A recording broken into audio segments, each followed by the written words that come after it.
3 signals. 1 conclusion. The Strait of Hormuz is closed. Earth's billionaires are digging underground, and Elon Musk just filed with the FCC to put 1 million satellites in orbit. These are not separate stories. This is a single exit sequence. This is Protocol 0, Briefing 007, Classification, Open Source, Subject, the Terrestrial Decoupling. Let me give you the geography first. The Strait of Hormuz. 21 miles wide at its narrowest point, one body of water. Through it passes 21% of the world's total oil supply every day: Saudi Arabia, UAE, Iraq, Kuwait, Iran. All dependent on this single maritime corridor. When it closes, and it has closed, the global energy market doesn't slow down. It seizes. Oil prices don't adjust, they spike. Freight rates don't increase, they quadruple. Supply chains don't strain, they break. This is not a market correction. This is a planetary chokehold. Now, understand what the mainstream analysis is telling you right now. They're telling you this is a military story, a geopolitical story, a temporary disruption. That's accurate, but it's the wrong frame. The right frame is this. Earth's most critical energy infrastructure is a 21-mile bottleneck that one nation can shut down with a single command. That is not a military vulnerability. That is a civilizational design flaw. And the 0.1% know it. They've known it for a long time. The question is, what are they doing about it? 2 camps, 2 answers, and they tell you everything. Camp 1. We'll call them the dig-in class. These are the individuals who have looked at the instability matrix, war, resource scarcity, social collapse vectors, and concluded the solution is territory.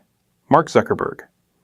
$270 million compound, Kauai, Hawaii, 1,400 acres, underground bunker, blast doors, off-grid energy systems, its own food supply. Bill Gates. 270,000 acres of American farmland. Largest private farmland owner in the United States. Not for agriculture, for control of water rights, control of food-adjacent infrastructure, control of what the ground produces when the supply chain no longer functions. Peter Thiel. New Zealand citizenship. Pre-positioned in one of the most geographically isolated nations on Earth. Low conflict risk, low population density, high survivability index. What do all 3 positions have in common? They are defensive. They are terrestrial. They assume the threat stays on Earth. And therefore, so do they. They are playing a containment strategy. Now, I want you to think carefully about what it means when the most sophisticated capital allocators on the planet are building blast doors and buying farmland.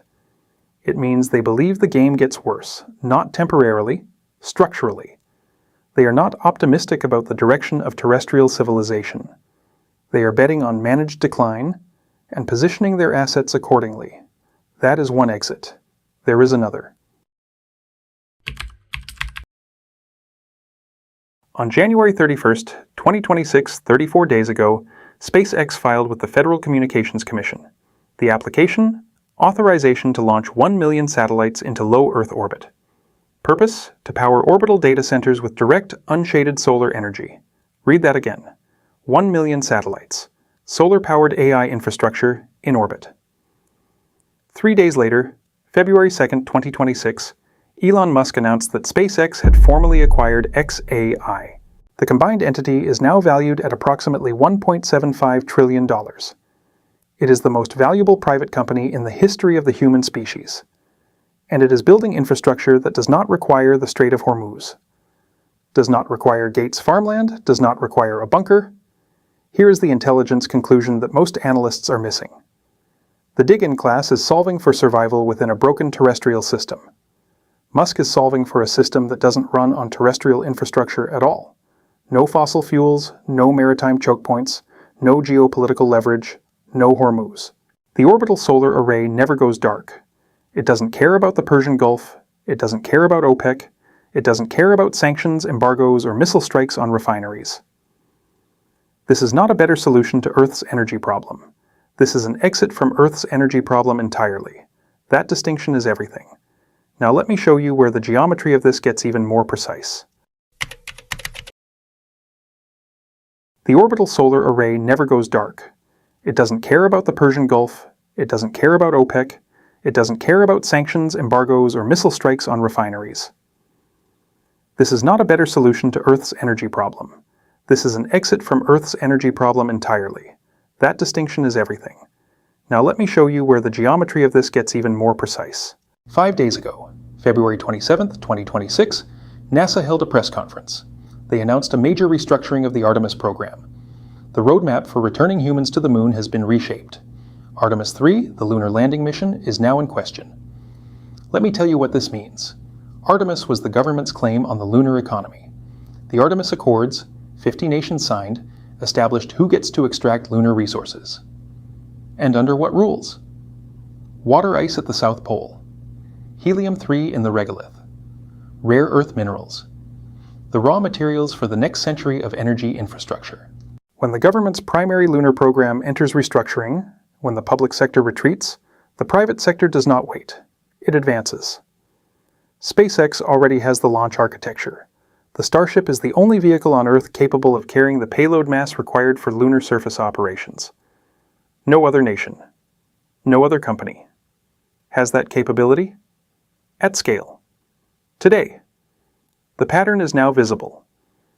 Government retreats from the moon. Private capital moves in.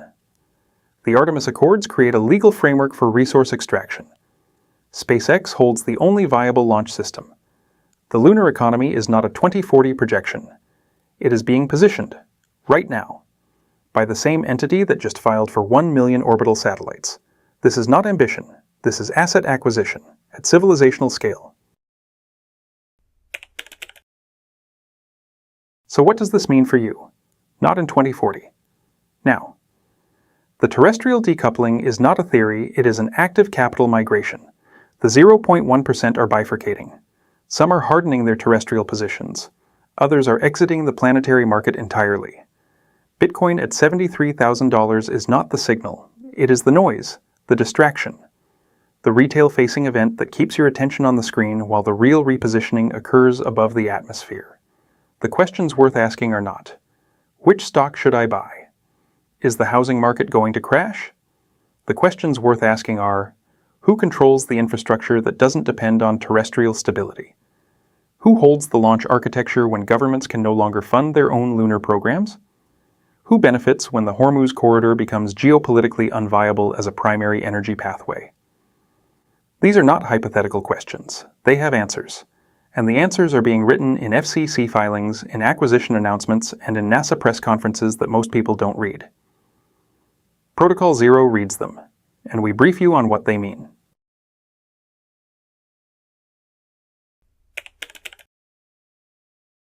The Hormuz trap is real.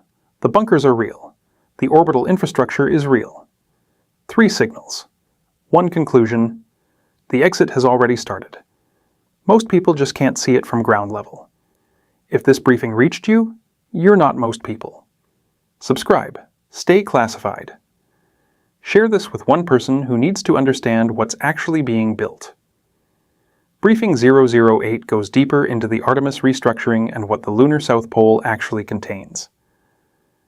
This is Protocol 0. Stay sovereign. Protocol 0, out.